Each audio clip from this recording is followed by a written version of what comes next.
তো আমার দিদির ছেলেকে আমি হচ্ছে বকা দিচ্ছি, ওর রিয়াকশানটা দেখুন।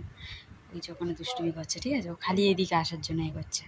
এবার দেখুন ওকে বকা দেবো কেমনভাবে পালাবে দেখবেন। খুব বদমাশ, দেখে ভয় পায়।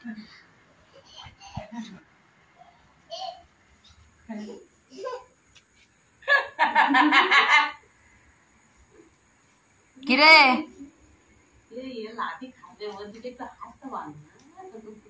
সত্যিকার কথা, মানে তুই সুন্দর, তুই কি ভিডিও ক্যামেরা করতে নাকি?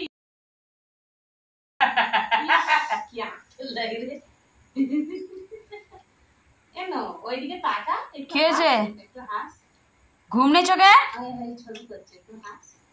চোখে ঘুম নেই? আসলে আমি এখানে আছি তো, তাই জন্য ও এখানে আসবে বলে এমনি করছে। এই দেখ কি হলো, পালিয়ে গেছে শয়তান। চলে আসলাম, এবার হাসবে, এবার আসবে আস্তে আস্তে। আমি এখানেই বসে আছি।